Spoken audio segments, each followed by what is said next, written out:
வணக்கம். அட்வகாட்டா நிறுவனத்தினுடைய ஒரு புதிய அத்தியாயம் இன்றிலிருந்து ஆரம்பமாகிறது. ஒரு சிறப்பான நிகழ்ச்சியாக இந்த நிகழ்ச்சி அமையப் போகிறது. விகாசம். இந்த நிகழ்ச்சி என்னவென்று சொன்னால், எங்கள் நாட்டிலே தலைசிறந்த தொழில் முயற்சியாளர்கள், அதே நேரத்திலே தலைசிறந்த தலைமைத்துவ பண்புகளை வெளிப்படுத்தியவர்கள், பல நிறுவனங்களுக்கு தலைமைத்துவத்திலே இருந்தவர்கள், அதிலும் குறிப்பாக தமிழ் பேசக்கூடியவர்களாக இருப்பவர்கள். இவ்வாறானவர்களை இந்த நிகழ்ச்சியிலே நாங்கள் அழைத்து வந்து, அவர்களுடைய அனுபவங்களை அவர்கள் தங்களுடைய வாழ்நாளிலே சந்தித்த சவால்கள் எல்லாம் நாங்கள் பேசப்போகிறோம். இன்ஃபார்மலாக நாங்கள் பேசப்போகிறோம்.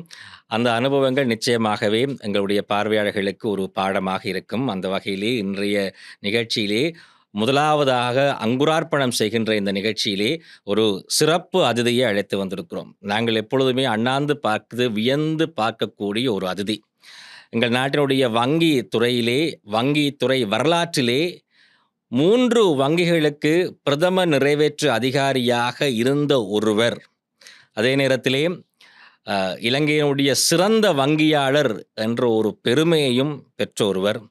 வங்கித்துறை என்று கேட்டால் இவருடைய பெயர் கட்டாயமாகவே ஞாபகம் வரும் எல்லோருக்கும். அப்பேற்பட்டவர் தான் எங்களோடு இணைந்திருக்கிறார். முன்னாள் HNB வங்கியினுடைய பிரதம நிறைவேற்று அதிகாரி, NDB வங்கியினுடைய பிரதம நிறைவேற்று அதிகாரி, காகில்ஸ் வங்கியினுடைய பிரதம நிறைவேற்று அதிகாரி ராஜேந்திரா தியாகராஜா அவர்கள் எங்களோடு இணைந்திருக்கிறார். அது மட்டுமல்ல, இந்நாளிலே ஃபர்ஸ்ட் கேபிட்டல் இன்வெஸ்ட்மெண்ட் பேங்கிங் நிறுவனத்தினுடைய சேர்மனாகவும், ஜனசக்தி ஃபைனான்ஸ் நிறுவனத்தினுடைய சேர்மனாகவும் இப்பொழுது கடமையாற்றி கொண்டும் இருக்கிறார் ராஜேந்திரா தியாகராஜா அவர்கள். வணக்கம். வணக்கம் ரகேஷ். வணக்கம் சார் என்று சொல்லியே பழக்கம் எனக்கு. உங்கள் சொல்லுங்க. ராஜேந்திரா தியாகராஜா அவர்களை நன்றி முதலாவதாக எங்களுடைய நிகழ்ச்சிக்கு வருகை தந்தமைக்கு. முதலாவதாகவே ஒரு கேள்வி. நீங்கள் HNB வங்கியினுடைய சிஇஓவாக இருந்ததுதான் எங்கள் மக்களுக்கு பல பேருக்கு தெரியும். 10 வருடங்கள் நான் நினைக்கிறேன் HNB வங்கியினுடைய சிஇஓவாக இருந்தீங்கள். பிறகு NDB வங்கியினுடைய சிஇஓ, காகில்ஸ் வங்கியினுடைய சிஇஓ. HNB வங்கியினுடைய சிஇஓவாக இருக்கின்ற பொழுது பல சவால்களை நீங்கள் முகம் எடுத்திருப்பீர்கள்.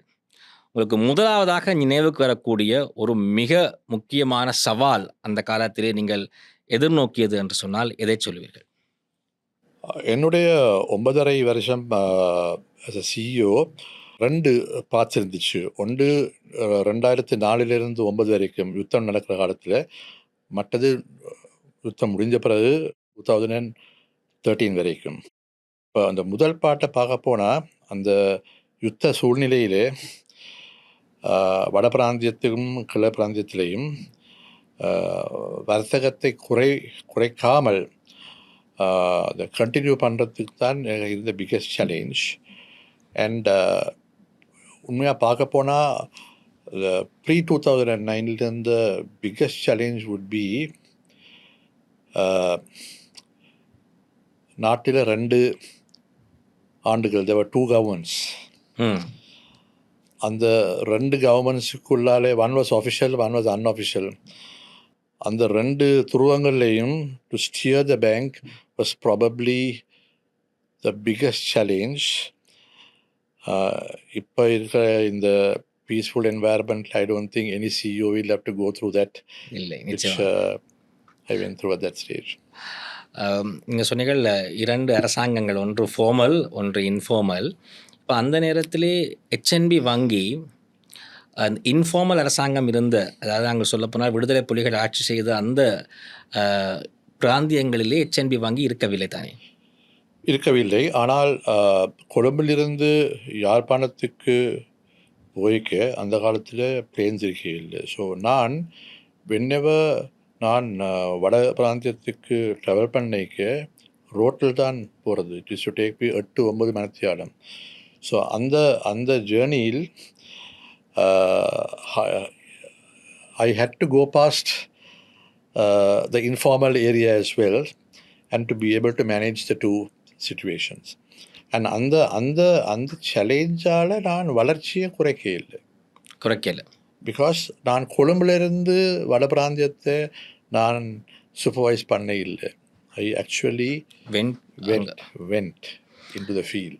இப்போ HMBயினுடைய முதலாவது வட பிராந்தியத்தினுடைய கிளை நீங்கள் இருக்கும் பொழுது தான் ஆரம்பிக்கப்பட்டதா? இல்லை, நான் எனக்கு முதல்ல 1974 மெயின் ஜஃப்னா பிரான்ச் மெர்கன்டைல் வங்கியிலிருந்து வெள்ளைக்காரங்கள் அந்த வங்கி விக்கைக்க HNB வாங்கினது. ஆனால் நான் பெருமையுடன் சொல்லிலும் நான் அந்த 9 இயர்ஸில் வடக்கிலும் கிழக்கிலும் 31 கிளை அலுவலகங்களை பர்சனலாக ஒவ்வொரு லொக்கேஷனையும் செலக்ட் பண்ணி ஒவ்வொரு பிரான்ச்சையும் கன்ஸ்ட்ரக்ட் பண்ணி ஒரு புது almost 30% of the branch network at that time in those 8 or 9 years. So அந்த பெருமை எனக்கு இருக்குது.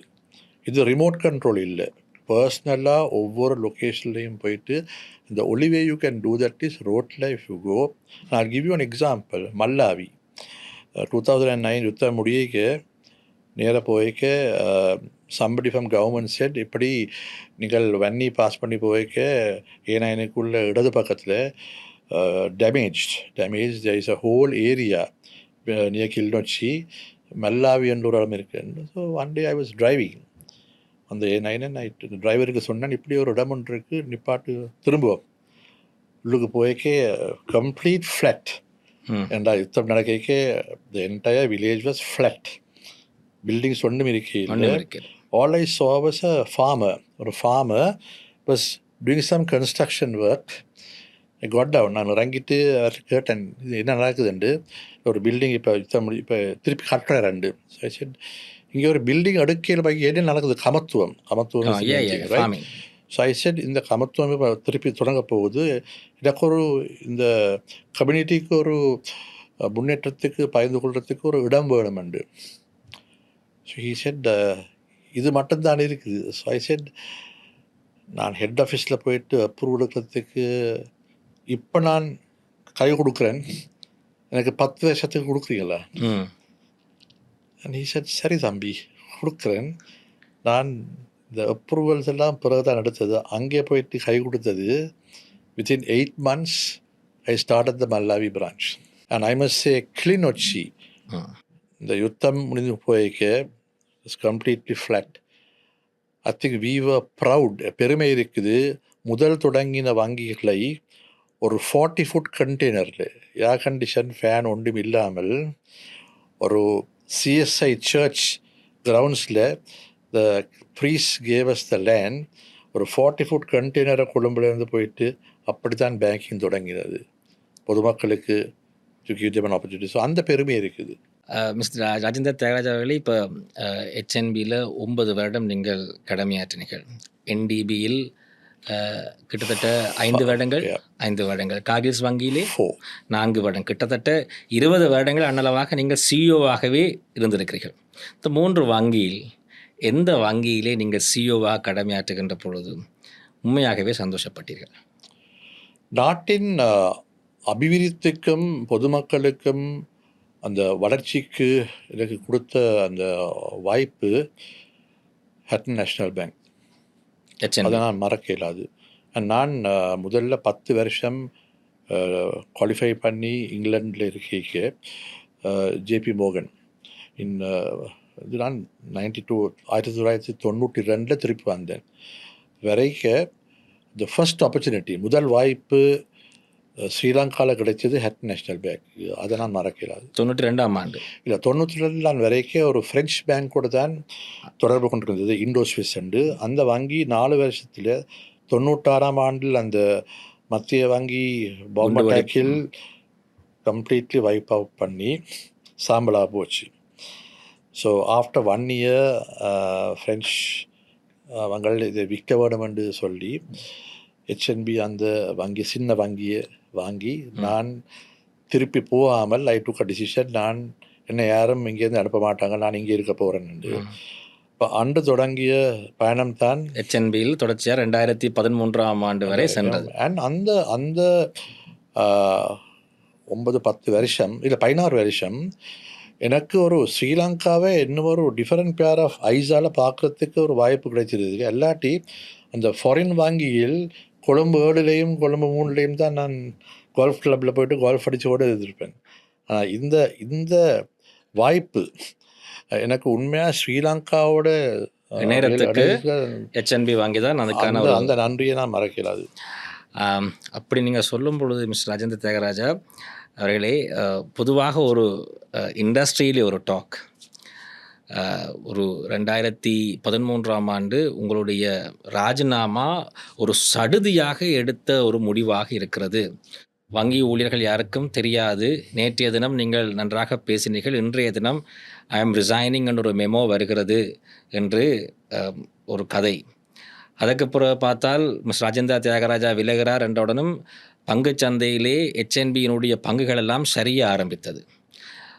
ஒரு நபர், ஒரு CEO விலகினால் பங்கினுடைய விலை வீழ்ச்சி அடையும் என்பதற்கு இலங்கையிலே ஒரு வங்கிக்கு நீங்கள் உதாரணமாக இருந்தீர்கள். அந்த முடிவு சடுதியாக நீங்கள் எடுத்தீர்கள். இதற்கு ஒரு அரசாங்கத்தினுடைய அழுத்தம் உங்களுக்கு இருந்ததாக சொன்னார்கள். எனக்கு சொல்லக்கூடிய ஒரே கமெண்ட் இஸ், என்னை பொறுத்தவரையில் பேங்க், வங்கியோ ஏதோ கம்பெனியில் நாங்கள் சேர்ந்து வேலை செய்ய அதை முடிஞ்சு நாங்கள் எங்களோட கொண்டு போகிறது ஒன்லி ஒன் திங், நாங்கள் எங்களோட பர்சனல் இன்டிகிரிட்டி, நேர்மை. அந்த நேர்மைக்கு ஒரு சேலஞ்ச் வந்தால் என்னை பொறுத்தவரையில் every thing else is immaterial. So நான் அந்த தீர்மானம் எடுக்கிறதுக்கு என்னுடைய பர்சனல் இன்டிகிரிட்டி ஒரு சேலஞ்ச் வந்தது.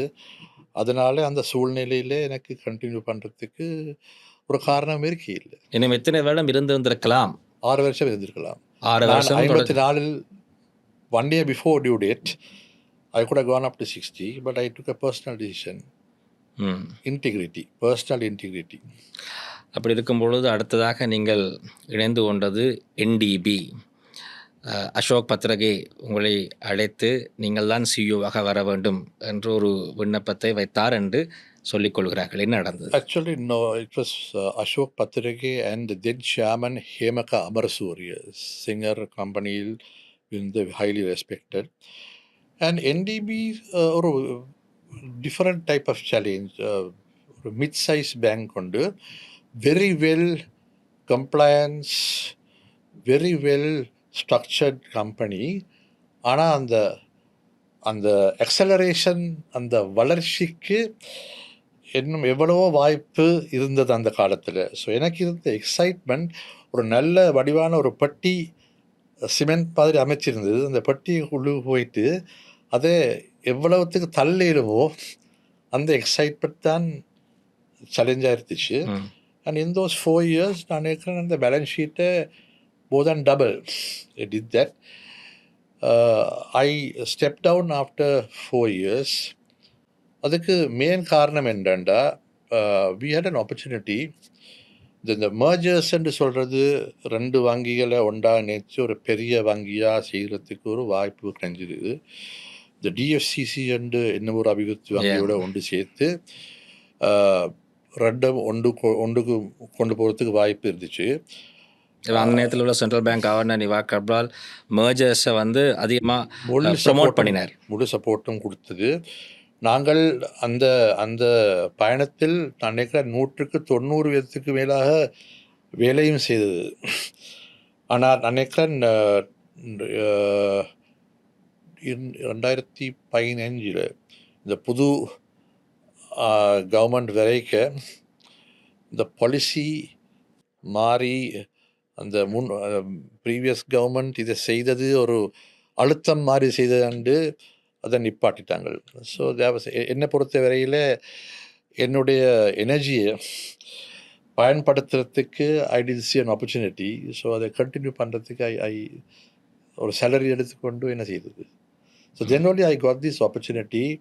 என்னுடைய சைல்ட்ஹுட் ஃப்ரெண்ட் ராஞ்சித் பேஜ் ஃபேமிலியிலிருந்து என்னோட நான் நினைக்கிறேன் அபவுட் 10 வயசுலேருந்து நண்பராக இருந்தவர் started a bank in 2014 and said, உமக்கு இந்த அபிவிருத்தி you have a very good knowledge of all over the country. Why don't you come and work with me? Cargill's the model. சிறுபான்மையானவர்கள் இருந்தது நாடு முழுக்கவும் பரவி to do banking in addition to agriculture and supermarketing.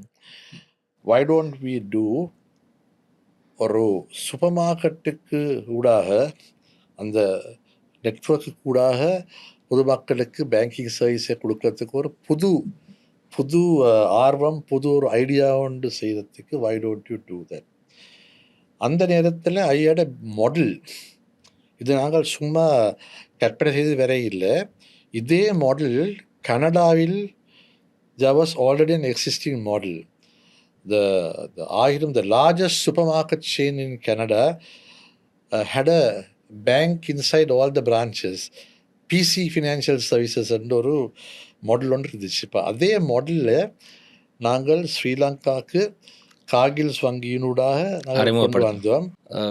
சஜந்த் Thiyagaraj அவர்களே, நீங்கள் ஒரு வனத்த பயணிய bank இன் ஸ்ரீலங்கா.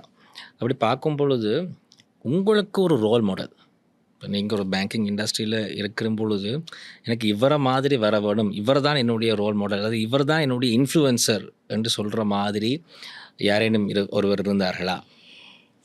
ஸ்ரீலங்காவில் என்னை பொறுத்த வேளையில் 2 ரோல் மாடல்ஸ் இருந்தவர்கள். முதலில் நான் இங்கிலாந்திலிருந்து ஸ்ரீலங்காவுக்கு வர்றதுக்கு ஊக்கம் கொடுத்த முன்னாள் கமர்ஷியல் பேங்கின் managing director Edgar Gunatunga was my first role model. And அதுக்கு காரணம், எட்கார் வாஸ் நாட் சும்மா ஒரு பேங்கர், அவர் beyond banking. He had that personal touch to be able to go at any level of society. And அவர் எனக்கு always used to tell me my best period there was when I was the manager of Jaffna. அதே மாதிரி the second role model was Rienzie விஜயதிலக. என்னுடைய நான் எம்டியா வரத்துக்கு முதலில் HNB வங்கியினுடைய தலைவர், and நான் தலைவராக வந்த பிறகு சேர்மனாக வந்தவர். அகெயின் ஸ்ரீலங்காவில் இப்போது இருக்கிற எத்தனையோ லார்ஜ் லோக்கல் கம்பெனிஸுக்கு அந்த காலத்தில் வாய்ப்பு கொடுத்து ஒரு ரிஸ்க் எடுத்து முன்னேற்றத்துக்கு கொடுத்த அந்த 2 பென்டோஸ் இன்ஸ்பிரேஷன் ஃபார் மீ. ஒரு வங்கியாளராக உங்களுடைய வாழ்க்கையிலே ஒரு நிறுவனத்தினுடைய எதிர்காலத்தையே நான் மாற்றி அமைத்திருக்கிறேன், அல்லது ஒருவருடைய வாழ்க்கையை முற்றுமுழுதாக நான் மாற்றி அமைத்திருக்கிறேன். சாதாரணமாக வங்கி ஒருவருக்கு கடன் வழங்குகின்ற பொழுது என்னென்ன அடகு வைக்கக்கூடியதாக இருக்கும், என்னென்ன மோர்கேஜ் பண்ணக்கூடியதாக இருக்கும், என்னென்ன சொத்துக்களை அவர்கள் வைத்திருக்கிறார்கள் என்பனவற்றையெல்லாம் நீங்கள் பார்த்து தான் நீங்கள் வங்கியிலே கடன் கொடுப்பீர்கள். அப்படிலாம் பார்க்கின்ற பொழுது ஒன்றும் இல்லை. இருந்தாலும் உங்களுக்கு ஒரு எண்ணம் இருந்தது, இவர்களுக்கு கடன் கொடுத்து இவர்களுடைய வாழ்க்கையை முன்னேற்ற வேண்டும் என்று நீங்கள் வங்கி விதிமுறைகள் எல்லாவற்றையும் தள்ளி வைத்து நீங்கள் செய்த செயற்பாடு என்ன, செய்தீர்களான்றது முதலாவது கேள்வி. செய்த செயற்பாடு என்ன, அதனுடைய பிரதிபலன் எவ்வாறு அமைந்தது? நிச்சயமாக அந்த வாய்ப்பு கிடைத்திருக்கிறது, அந்த ரிஸ்கையும் எடுத்திருக்கிறேன். நான் திரும்பி பார்க்க நான் நினைக்கிறேன் மோஸ்ட் இம்பேக்ட்ஃபுல் கண்ட்ரிபியூஷன் சமத்துவம் செய்கின்ற விவசாயிகளுக்கு கொடுக்கின்ற ஆப்பர்ச்சுனிட்டி தான் நான் நினைக்கிறேன் பிகஸ்ட். ஏன்னா நார்மலி விவசாயம் என்று சொல்கிறது வெரி ரிஸ்கி என்று சொல்லுவீனம். அண்ட் விவசாயிகளுக்கு அடக்கு வைக்கிறதுக்கு அவ்வளவு இல்லை. ஆனால் நான் நினைக்கிறேன் HNB அந்த காலத்தில் we had what they call village banker. அதாவது நான் நினைக்கிறேன் அந்த காலத்தில் நாட்டில் the only bank, the banker banking qualification degree கிராஜுவேட்ஸை கொண்டு வந்து விவசாயம் கற்பிக்கிறதுக்கும் பார்க்க we were recruiting at one time விவசாயத்தோட படித்து அக்ரிகல்ச்சர் ஒரு சம்பந்தப்பட்டவர்களை வங்கிக்கு கொண்டு வந்து அவங்களுக்கு பேங்கிங் படிப்பிச்சோம். அதுக்கு காரணம் என்னவென்றா, ஒரு கிராமத்தில் போய்க்க இப்படி ஒரு பிளேசரை போட்டு அதாவது கஃப்லிங்ஸ் போட்டு கொண்டு போனீங்கள் என்றால் இன் 5 minutes இந்த ஐ கான்டாக்ட் வராது. ஐ கான்டாக்ட் வராட்டி நம்பிக்கை வராது. நம்பிக்கை வராட்டி கம்யூனிகேஷன் செய்யலாது. கம்யூனிகேஷன் இல்லாட்டி எப்படி பிஸ்னஸ் செய்கிறது? அதனால் we actually had village bankers who would go into the village. என்னை பொறுத்தவரையில் ஒரு கிராமத்துக்கு போய்க்க ஒரு கிராமத்தான் they look at 3 people. அந்த கிராமத்தில் இருக்கிற பாதிரியாரோ பிக்குவோ இல்லாட்டி பூசாரியோ, ரெண்டாவது அந்த லோக்கல் ஸ்கூலில் தலைமைத்துவர், மூன்றாவது வங்கியின் பிரதிநிதி பிரதிநிதி ரைட், வில்லேஜ் பேங்க். ஸோ அந்த பிரதிநிதி ஹேஸ் டு பி இந்த நம்பிக்கை இருக்கணும். So we were very keen அந்த கிராமத்தில் கொண்டு போய்க்க you don't send people from Colombo. So that was very very important. So I think HNB ஒரு பக்கத்தில் கமத்துவம் இருந்துச்சு, விவசாயத்தோட தொடர்பு இருந்துச்சு, மற்ற பக்கத்தில் அதை வாங்குகிற பெரிய கோஆபரேட்ஸோட நல்ல சம்பந்தம் இருந்திருக்கு. So I think very early அந்த 2 துருவத்தையும் எடுத்து சம்பந்தப்படுத்தி எங்களை வாங்குறவர்களுக்கு எப்படி கனெக்ட் பண்ணுறேன்னு அந்த பையிங் பவரை பாய்ச்சி தான் நாங்கள் ஏழுமான அளவுக்கு இந்த பிஸ்னஸ் செய்தோம். அதனால் கமத்துவங்களுக்கு விவசாயிகளுக்கும் ஒரு ஆப்பர்ச்சுனிட்டி வந்துச்சு, வங்கி கொடுத்த காசுக்கும் ப்ரொடெக்ஷன் இருந்துச்சு. ஆனால் அது ஒரு பேலன்ஸ் ஷீட்டை பார்த்து கொண்டு கொழும்பில் இருந்து கொண்டு செய்ய இயலாது. அது இறங்கி கையையும் காலையும் கொஞ்சம் வெட் பண்ணி தான் செய்யணும். இப்போ இன்னும் ஒரு ஒரு ஒரு ஒரு டஃப்பான ஒரு கேள்வின்னு நான் நினைக்கிறேன். நீங்கள் HNBயில் இருக்கின்ற பொழுது ஒரு காலகட்டத்திலே இலங்கையினுடைய நம்பர் 1 பேங்காக இருந்தது HNB. எதன் அடிப்படையில் என்றால் மார்க்கெட் கேபிட்டலைசேஷன், சந்தை பெறுமதியிலே வங்கிகளுக்குள்ளே சந்தை பெறுமதியிலே டாப் பேங்க் எதென்று கேட்டால் HNBயாகத்தான் இருந்தது.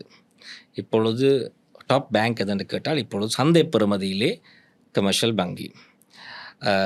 நீங்கள் போனதன் பிறகு கொஞ்சமாக அந்த வீழ்ச்சி ஏற்பட்டது. இதை பற்றி ஏதாவது நீங்கள் கருத்து தெரிவிக்க விரும்புகிறீங்களா?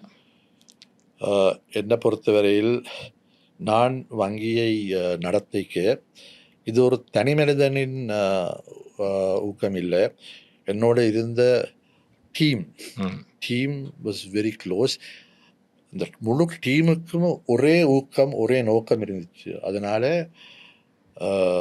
அந்த பயணத்தை கொண்டு போகிறதுக்கு ஒரு நல்ல வாய்ப்பு கிடைச்சிது. அதே மாதிரி அந்த டாப் டீம் அந்த 5000 எம்ப்ளாயீஸுடனும் அந்த தொடர்பு இஸ் வெரி க்ளோஸ். ஸோ எல்லாரும் ஒரே நோக்கத்துடன் தான் as much as possible.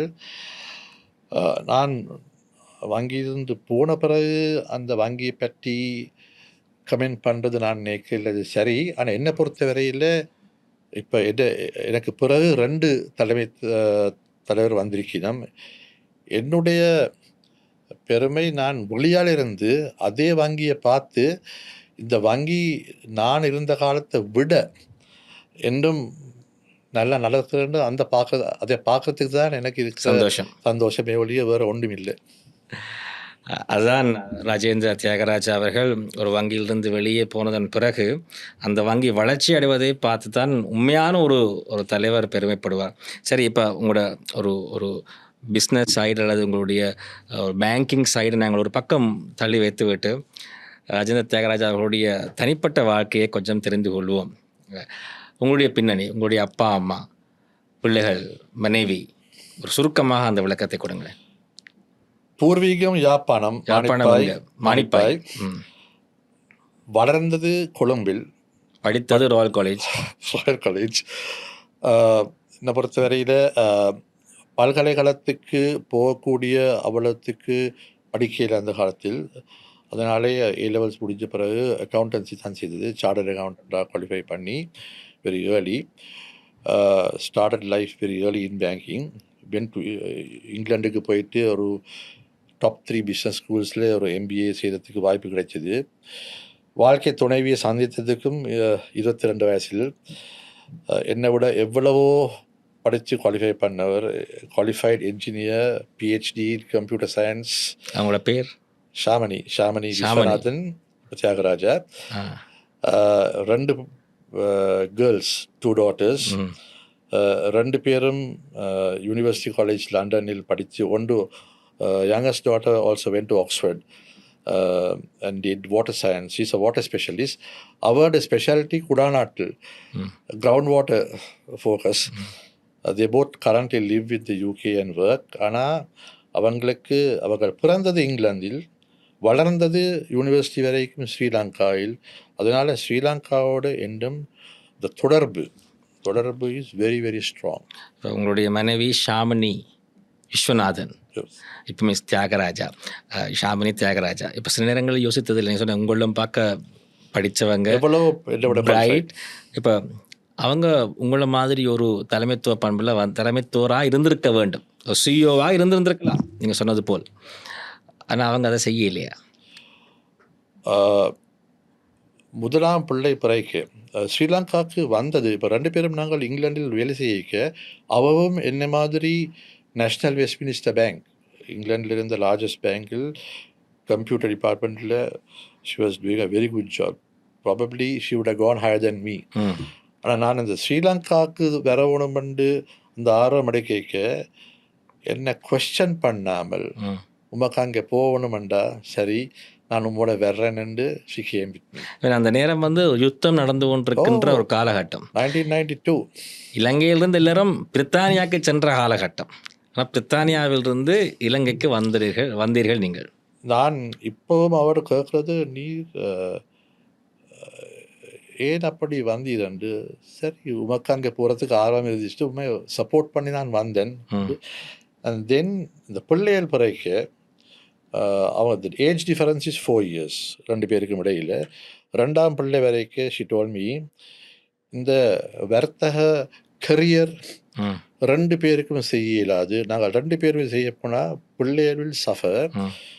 So நீர் இந்த கரியரோட you carry on with the career. I will take outsource the ஃபேமிலியை நான் அவுட் சோர்ஸ் பண்ணுறேன். If not you cannot go where you want. And நான் உண்மையாக பப்ளிக்கில் நான் சொல்லியிருக்கிறேன், என்னுடைய அந்த ஹெச்என்பி அண்ட் ஹெச்பிஎன்சி பிறகு இதுவரைக்கும் என்னுடைய முன்னேற்றத்துக்கு அவளுடைய அந்த உதவி இருக்காட்டி, அந்த சப்போர்ட் இருக்காட்டி நான் ஒரு 50-60% கூட வந்திருக்க மாட்டேன். இப்போ இந்த இந்த ஒரு கேள்வி, இப்போ உங்களுடைய வளர்ச்சிக்கு உங்களுடைய மனைவியினுடைய சப்போர்ட், அது மனைவி தானும் ஒரு கரியரை எடுத்துக்கொண்டு போனால் பிள்ளைகள் பாதிக்கப்பட்டு விடுவார்கள் என்ற ஒரு சிந்தனை. உங்களுக்கு ஒரு மகள் இருக்கிறார், நாளைக்கு மகள் திருமணம் முடிக்கலாம். அதே சிந்தனையை உங்கள் மகள் எடுத்துக்கொள்வாரா? ஏன்னா இப்போ இண்டஸ்ட்ரி இது இப்போ உள்ள ஜெனரேஷன்ஸ் திங்கிங் எல்லாம் முற்றுமுழுதாக மாறிவிட்டது. இப்போ என்னுடைய 2 மகளில் மூத்த மகளுக்கு இப்போ கல்யாணம் பண்ணி இப்போ 4 வருஷம், இப்போ 2 பிள்ளை இருக்கணும். அந்த எண்ணம் வந்துச்சு, முதல் பிள்ளை பிறகு வந்துச்சு. ஆனால் நாங்கள் இருவரும் சேர்ந்து அது வேண்டாம் என்று சொல்லி அவளுக்கு திருப்பி வேலைக்கு போகிறதுக்கு அந்த சப்போர்ட்டால் இப்போ என்னுடைய மனைவி 50% ஆஃப் த டைம் இங்கிலாந்து இருக்கிற அந்த சப்போர்ட் கொடுக்கறதுக்கு. அதுக்கு ஒரு காரணம் இருக்குது. காலம் மாறி இருக்கு, நிலைமை மாறி இருக்கு. What we have said is, அந்த இன்டெலெக்சுவல் டேலண்ட்டை don't waste it. Continue your career but don't give up. நீங்கள் இருந்த காலத்தில் அந்த காலங்கள் அவ்வாறு மாறவில்லை. அந்த நேரத்தில் கட்டாயமாக ஒரு உதவி உங்களுக்கு தேவைப்பட்டது. அதுதான் ஒரு மனைவியினுடைய ஒரு வகைபாகம். கணவர் வேலைக்கு போக முழுமையான ஒரு பங்களிப்பை செய்ய வேண்டும், பிள்ளைகளை நான் பார்த்துக்கொள்ள. ஆனால் இப்பொழுது அது சாத்தியம் இல்லை. 2 பேர் வேலை செய்தால் தான் ஒன்று குடும்பத்தை வழிநடத்தி கொண்டு போகலாம், 2வது நீங்கள் சொன்னது போல் உங்களுடைய திறமையை மலங்கடிக்காமல் எடுத்திருக்கவும் வேண்டும். அப்போ நீங்கள் யுவர் கிராண்ட் பேரண்ட் அடிப்படையிலே நாங்கள் ஃபுல் சப்போர்ட் தரோம், நீங்கள் உங்களுடைய ப்ரொஃபஷனல் கரியரை கொண்டு போக. காரணம் இருக்குது ராகேஷ். நான் இப்போ இந்த 2 பேர பிள்ளைகளையும் பார்க்க இந்த ஃபர்ஸ்ட் 2-3 years அவர்கள் வளரைக்க various things happen in the house. அப்போ நான் இந்த ஒய்ஃபுக்கு சொல்கிறது, எனக்கு இது இந்த எங்களோட 2 பிள்ளைகளும் வளரைக்க எனக்கு நினைவு இல்லையாண்டு. அப்போ அவள் திருப்பி சொல்கிறது, ஏன்னா அந்த காலத்தில் நீ இந்த வங்கியோட கல்யாணம் கட்டுறது இதுதானே, என்னோட இல்லையாண்டு. So I realise that I had given up something because of my career. And அதனால் என் பேர பிள்ளைகளோட வளர்ச்சியோட ஐ வாண்ட் டு பி சம்மந்தப்பட்டிருக்கணும்னு ஐ எம் வெரி டிட்டர்மின். இப்போ இப்போ சொன்னதனால் கேட்குறேன். இப்போ வங்கியில நீங்கள் கடமையாற்றிக் கொண்டிருக்கின்ற பொழுது, குடும்பத்தையும், தொழிலையும் மேனேஜ் பண்ணுகின்ற அந்த ஒரு முறை, அதிலே நீங்கள் உண்மையாகவே வெற்றி கண்டீர்களா? இல்லாட்டி உண்மையாகவே அதில தோல்வி கண்டீர்களா? முழு வெற்றியும் கிடைக்க இல்லை, ஐ வுட் சே ஹாஃப். அதுதான் நான் பெருமையுடன் சொல்கிறது. சில பேர் மக்கள் சொல்லி தேர்ஸ் அ ஃப்ரேஸ் பிஹைண்ட், ஆங்கிலத்தில் சொல்கிறேன், behind every successful man there is always a woman behind the man. நான் அதுக்கு ஒரு பப்ளிக்கில் போய்ட்டு சொல்லியிருக்கிறேன், behind the success of this man there is no one behind. ஆனால் எனக்கு பேரலலாக என்னோட இணைந்து கொண்டு போகிறதுக்கு not one woman, 3 women, my 2 daughters and my wife. Without them I will be nobody. உங்களுடைய அம்மா, உங்களுடைய சகோதரர்கள், அந்த ஒரு பின்னணி. So அப்பா அம்மா both came from Vartaka family. My mother's family, both families அந்த காலத்தில் Sri Lankan families from Jaffna, கொழும்புக்கு வந்த families, lot of families, the commercial establishments, banks, commercial establishments, the வெள்ளக்காரன் காலத்தில் you had this title called guaranteed shroffs. அதாவது வெள்ளக்கார manager இருந்திருப்பார் foreign கம்பெனிஸில், ஆனால் அந்த லோக்கல் ரிஸ்க் எடுக்கிறதுக்கு இந்த ஸ்ரீலங்கன்ஸில் ஒருத்தரை எடுத்துக்கொண்டு அவரை முன்னுக்கு போட்டு அவர் தான் இப்போ அந்த பிஸ்னஸில் நஷ்டம் வந்தால் அவர் தான் அந்த ரிஸ்க் எடுப்பார், ஆனால் லாபம் வந்தால் அதுக்கு ஒரு கமிஷன் கொடுப்பினம். அதுதான் ஷோ ஆஃப் ஃபண்டு கொடுக்குறது. So even the banks, your manager was a white man, ஆனால் உண்மையான ரிஸ்க் எடுக்கிறது எங்கட. ஸோ எந்த குடும்பம் 2 சைட்லேயும், அப்பாண்ட சைட்லேயும் அம்மாண்ட சைட்லேயும், both are grandparents for guaranteed shops.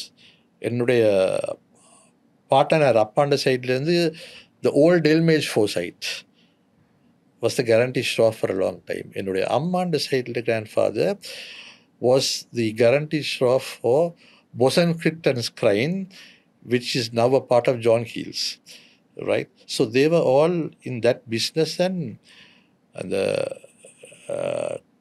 Totem, coconut estates, they had a lot of land. The shock we learned is 1972 land reform வரைக்கு one shot we lost a lot of land. And one thing, I was in grade 9 and I am the eldest. எனக்கு ஒரு தங்கச்சியும் 2 தம்பிமாரும் இருக்கணும். எனக்கு அப்போ O level great 9.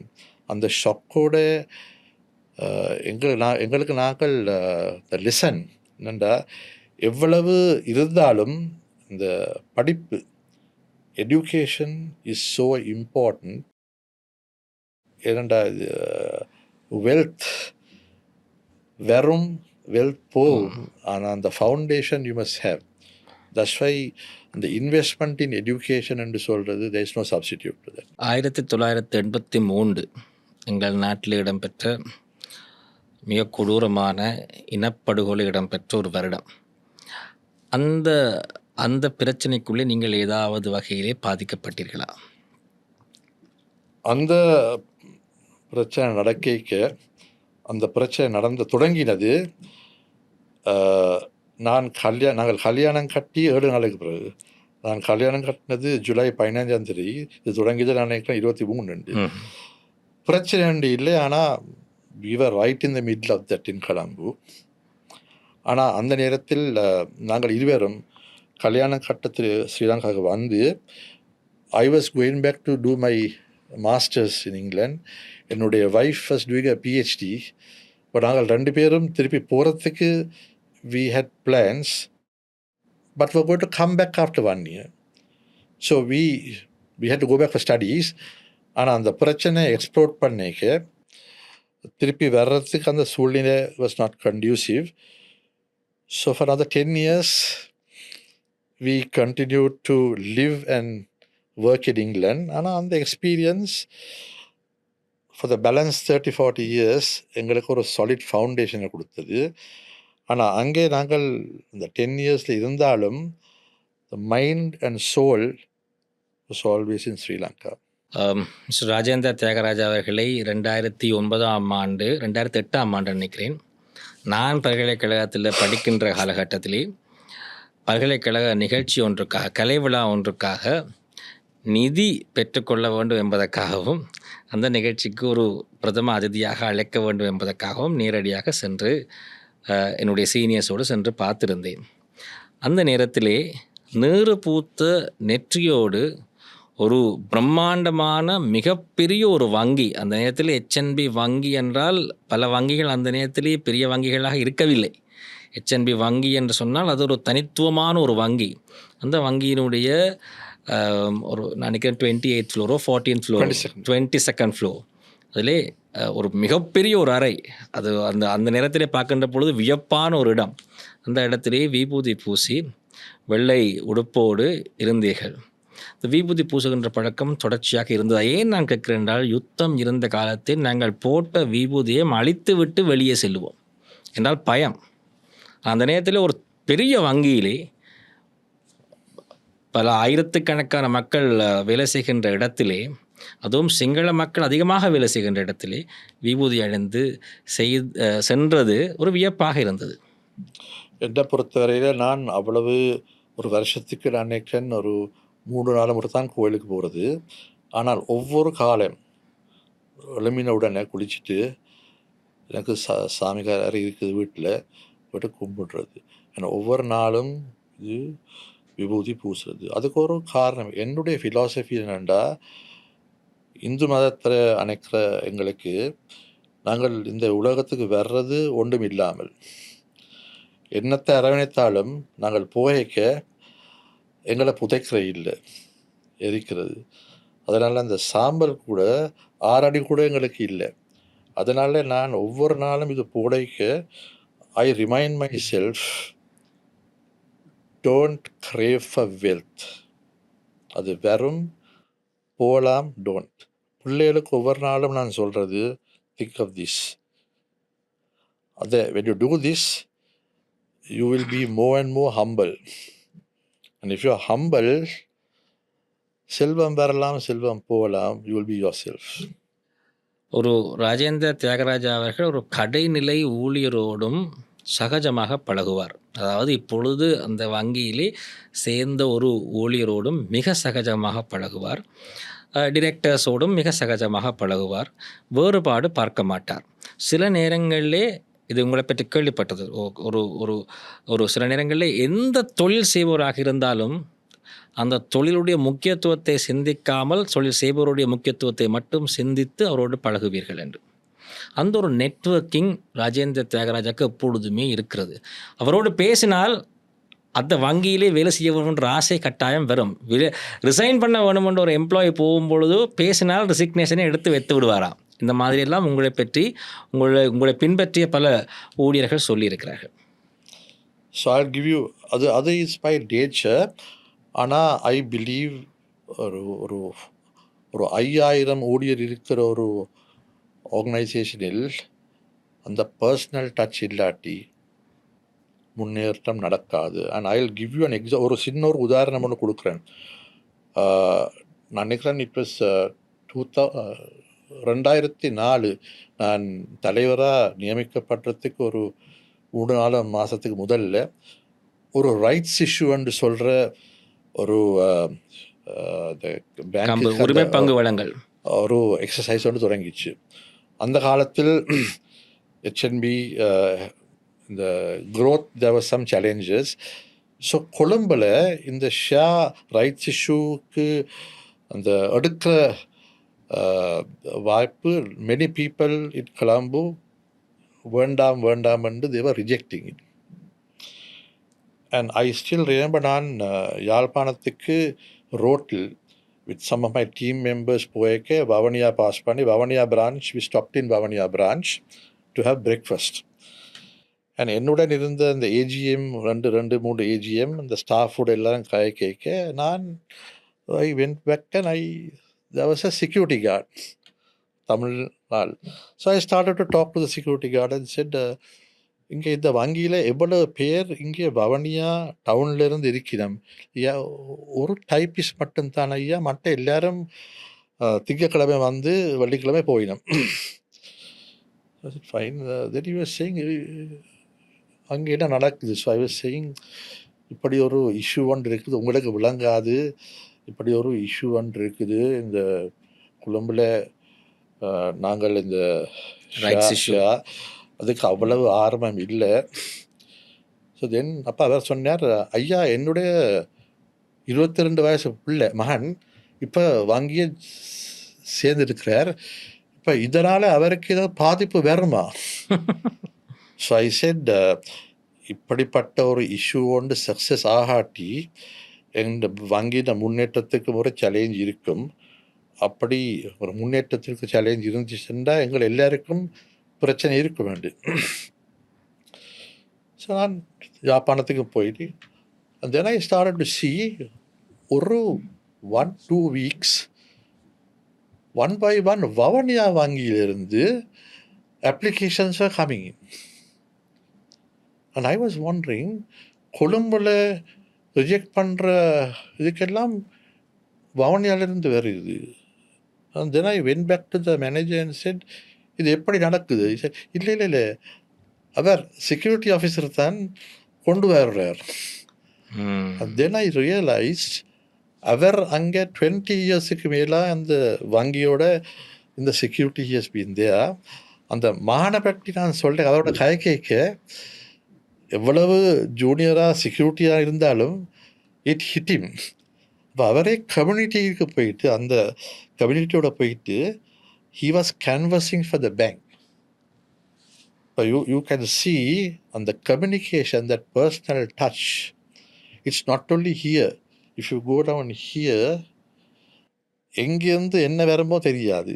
So it's very important to be in touch.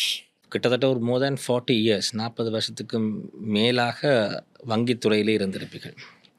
உங்களுடைய வாழ்க்கையை திரும்பி சென்று பார்க்க வேண்டுமாக இருந்தால் நீங்கள் எடுத்த மிக பிரதானமான அல்லது மிக அதிகமாக யோசித்து பார்க்கக்கூடிய வகையிலே ஒரு தவறான முடிவு நீங்கள் எடுத்திருப்பீர்களாக இருந்தால் அதை எதை சொல்வீர்கள்? ராங் டிசிஷன், இதை நான் செய்யாமல் இருந்திருந்திருக்கலாம் என்று இன்றைய தினம் சிந்திக்கக்கூடிய ஒரு decision. I can't think of something which ஒரு ஸ்ட்ரைக் பண்ணுறது கண்டு I can't see something. Maybe I can only think of maybe 1 or 2 right decisions I took. ஒரு திருப்பி சொன்னால் அந்த அந்த மத்திய வங்கி அந்த பாம்பு அட்டாக் நடக்க I was 34 வயசு, 1 child 3 years. எனக்கு அப்சல்யூட்லி நோ ப்ராப்ளம். அவங்க சொன்னாங்க, you can go back to Paris, you can go back to London or Singapore, போயிருக்கலாம். ஆனால் something told me nobody is going to, என்னை யாரும் துரத்த இயலாது, நான் போனால் தானாக தான் போகணும். And I decided I am going to remain in Sri Lanka. That decision என்னை பொறுத்தவரையிலே வாஸ் அ கேம் சேஞ்சர். அண்ட் இந்த வாழ்க்கையை what I am doing today, that decision was probably more important than even HNB. சரி, அது உங்களுடைய தனிப்பட்ட ஒரு வாழ்க்கைக்கான ஒரு டிசிஷன். சரி, நீங்கள் HNB வங்கியிலே இருந்திருக்கிறீர்கள் 10 வருடம், NDBயிலே 4 வருடம், இன்னொரு 4 வருடம் காகிஸ் வங்கியிலே. ஒரு டிசிஷன் நீங்கள் எடுத்தீர்கள் இந்த வங்கியிலே. உண்மையாக அந்த டிசிஷன் அந்த வங்கியினுடைய வளர்ச்சிக்கு பெரிதும் உறுதுணையாக இருந்தது என்று இந்த ஒன்றை நான் கட்டாயமாக சொல்லுவேன். I'll give 2 examples. One example about the economic growth. 2004-5 இந்த வங்கி வளர்ந்து கொண்டு போய்க்க இந்த டேர்ன் ஓவர்ன்னு சொல்கிறது நல்லா கண்டினியூவஸ்லி இட் வாஸ் க்ரோயிங். ஆனால் ப்ராஃபிட்டபிலிட்டி வாஸ் கோயிங் டவுன். என்னென்னா அந்த ஃபோக்கஸ் ரெண்டையும் பேலன்ஸ் பண்ணி it was not happening. So I took a decision என்னுடைய டீமுடன். முதல் 2 வங்கி கம்பீட் பண்ணுற 2 காம்படிஷனில் இருக்க வி செட் ஃபார் 3 இயர்ஸுக்கு நாங்கள் மார்க்கெட் வளர்ச்சியை sacrifice பண்ணி அந்த அந்த ஃபவுண்டேஷனை கொஞ்சம் ஸ்ட்ரென்தன் பண்ணணுமெண்டு அந்த அந்த டிசிஷன் எல்லாருக்கும் சந்தோஷம் இருக்கே இல்லை. It was a very unpopular decision. ஆனால் என்னுடைய இருந்த அந்த போர்ட் மெம்பர்ஸில் மெஜாரிட்டி சப்போர்ட்டட் மீ இந்த common sense. But there were people who are not very happy.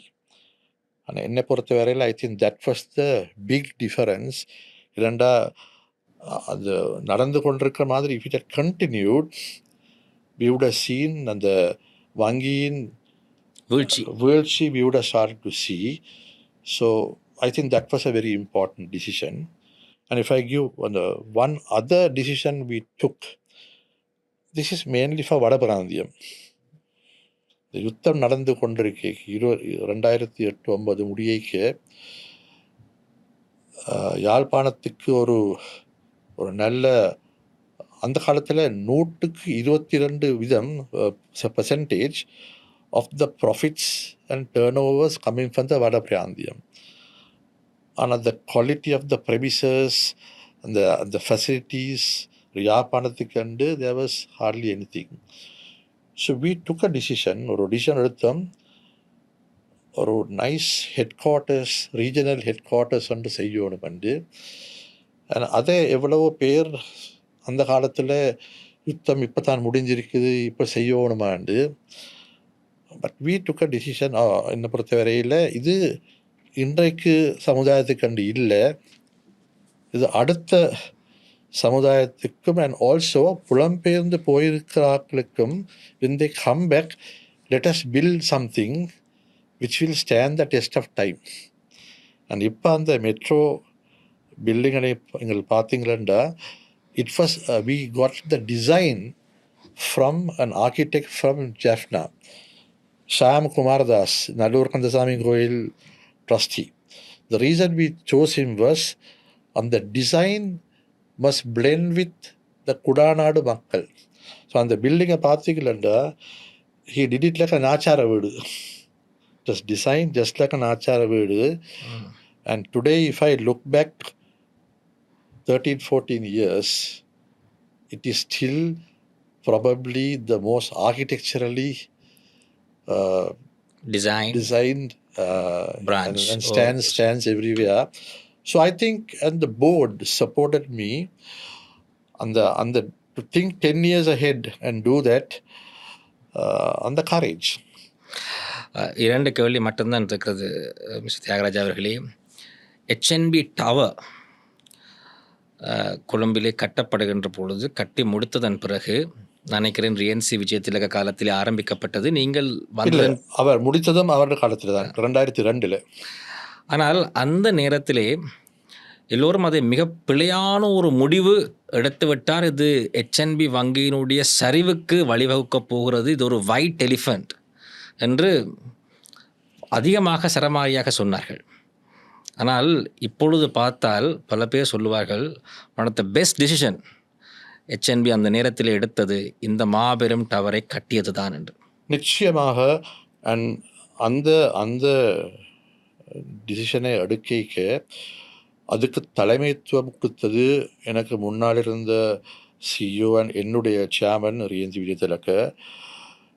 And அவருக்கு ஊக்கத்தை கொடுத்தது one of the major shareholders mister Hari Jayawardena. And அப்படிப்பட்ட அந்த முன்னோக்கத்தை இருந்திருக்காட்டி today we will not be there. And அப்படிப்பட்ட tough decisions is something I think my career at HNB also, எனக்கு அப்படிப்பட்ட சில டஃப் டிசிஷன்ஸ் எடுக்கிறதுக்கு அந்த ஊக்கம் கொடுத்த அவர் தான். அவர் எனக்கு முதல் சொல்லுவார், தியா வாழ்க்கையிலே மிஸ்டேக்ஸ் ஆர் இம்பார்ட்டண்ட், மிஸ்டேக்ஸ் செய்யாட்டி யூ வில் நெவர் லேர்ன். எனக்கு ஒரு நாள் சொன்னார், ஒரு 10 ஆக்ஷன்ஸில் ஒரு 2-3 you think through, but if it fails அதுக்கு சொல்கிறது லேர்னிங். ஆனால் ஒரு 10 ஆக்ஷன்ஸில் ஒரு 8-9 ஃபெயிலண்டா there is something wrong with your judgment, நீர் வீட்டை போகணும். But there is don't be afraid. ஒரு டிசிஷன் திங்க் பண்ணி எடுத்தால் அது தவறாகலாம், முன்னேறலாம். அதை எடுத்தால்தான் நீர் பழகலாம், experience. So I think for me that was one of the best things I learned from him, and I am eternally grateful to him. Rajendra Thiyagarajah அவர்கள் மிக முக்கியமான வங்கிகளிலே நிறைவேற்று அதிகாரியாக இருந்திருக்கிறீர்கள். அந்த 3 வங்கிகளுக்கும் இபிஎஃப், ஸ்ரீலங்கா இன்சூரன்ஸ், இடிஎஃப் போன்ற அரசாங்க நிறுவனங்கள் தான் மேஜர் ஷேர் ஹோல்டர்ஸாகவும் இருந்திருக்கிறார்கள். அவர்கள்தான் சேர்மனாக பொதுவாக வருவார்கள். அதை நியமிப்பதிலே அதிக அளவு இன்ஃப்ளூயன்ஸ் செய்யக்கூடியவர்கள். அரசியல் ரீதியான தாக்கங்கள், அழுத்தங்கள் உங்களுடைய அந்த 20 வருட கால சிஇஓ பயணத்திலே வந்ததா? அழுத்தங்கள் என்று சொல்லிக்க ஐ திங்க் வைப்ரேஷன்ஸ் இருந்திருக்கும். ஆனால் I think my strength was communication. My relationship with the central bank governor and the management, continuous dialogue. Politics, நான் எப்போவும் பொலிட்டிக்ஸோட தொடர்பு கொள்ள போகவில்லை. I'll give one example. இந்த 10 years சாதாரணமாக இந்த கிளைகளை திறக்க இந்த ஃபங்க்ஷன்ஸுக்கு பீப்புள் கால் பொலிட்டீஷியன்ஸ். என்னோட தலைமையத்தில் we never ever invited a politician for a function. Very transparent. As a result of that, I would not call bank management political அஃபிலியேஷனோட போயில்லை. எங்களோட பயணத்தை நாங்கள் ப்ரொஃபஷனலாக செய்து கொண்டு போயிருந்தது. அதனால் அவங்களும் அரசியல்வாதிகளும் so HNB as a bank அந்த நாட்டுக்கு அந்த அபிவிருத்திக்கு தேவையான வேலை saw them doing it. I actually had பேர் சொல்ல மாட்டேன், அந்த very prominent powerful politician from Colombo என்னை எப்போ பார்த்தாலும் பப்ளிக்கில் சொல்லுவார் சிங்களத்தில், எங்கட வடபிராந்தியத்தின் சகோதரர், நாங்கள் என்ன செய்யணுமோ அதை செய்கிற வளர்ச்சிக்கு செய்கிற சகோதரர்னு தான் சொல்லுவார்.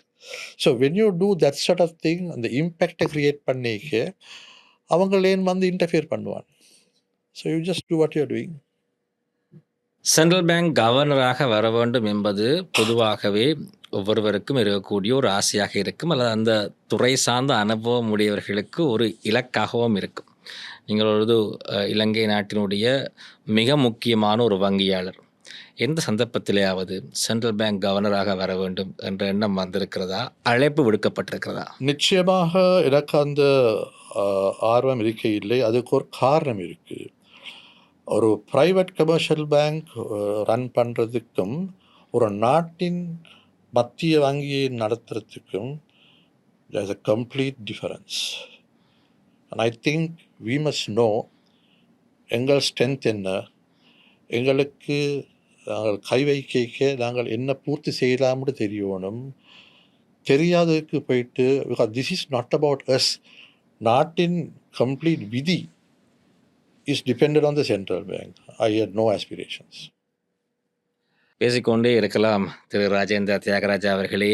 எங்கள் நாட்டிலே தமிழர்களாக நாங்கள் பெருமைப்பட வேண்டியவர்கள். ஏனென்றால் 2009ஆம் ஆண்டு யுத்தம் முடிவடைந்ததன் பிறகும் யுத்தம் நடைபெற்று கொண்டிருக்கின்ற காலத்திலும் பெயர் போன ஒரு வங்கியினுடைய HNB வங்கியினுடைய தலைமை நிறைவேற்று அதிகாரியாக இருந்தவர். பல பேருக்கு ஒரு சந்தோஷம், பெருமை. உங்களுடைய பெயரை சொல்லுகின்ற பொழுது ஒரு தைரியமும் பல பேருக்கு அந்த காலத்திலே வந்தது தான். உண்மைதான். அந்த நேரத்தில் என்றால் தமிழ் பேசுகின்ற ஒருவர் தலைமை உயர் பதவியிலே இருந்தது எங்கள் எல்லோருக்குமே பெருமை. அதுவும் எங்கள் நாட்டுடைய வங்கித்துறையிலே ஒரு சாதனை கூட. ஒரு தனிநபர் 3 வங்கிக்கு பிரதம நிறைவேற்று அதிகாரியாக இருந்திருக்கிறார். பல வங்கிகளுக்கு ஒரு பணிப்பாளராக இருந்திருக்கலாம் பல பேர். ஆனால் பிரதம நிறைவேற்று அதிகாரியாக இதுவரை இருந்த வரலாற்றிலே நீங்கள் மட்டும்தான் ஒருவராக இருந்திருக்கிறீர்கள். அட்வகாட்டா நிறுவனத்தினுடைய இந்த புதிய நிகழ்ச்சிக்கு, அதுவும் விகாசம் என்ற இந்த புதிய நிகழ்ச்சிக்கு முதலாவதாக வருகை தந்தமைக்காக மனமார்ந்த நன்றிகளை தெரிவித்துக் கொள்கிறோம். இன்று அழைத்ததுக்கு ராகேஷ் மிக்க நன்றி. Really enjoyed the show. நன்றி. மிக்க நன்றி. இந்த அளவிலே இந்த நிகழ்ச்சியை நிறைவு செய்து கொண்டு உங்களிடம் விடை பெற்றுக் கொள்ளும் நான் உங்கள் அன்பின் ராகேஷ் சர்மா. நன்றி, வணக்கம்.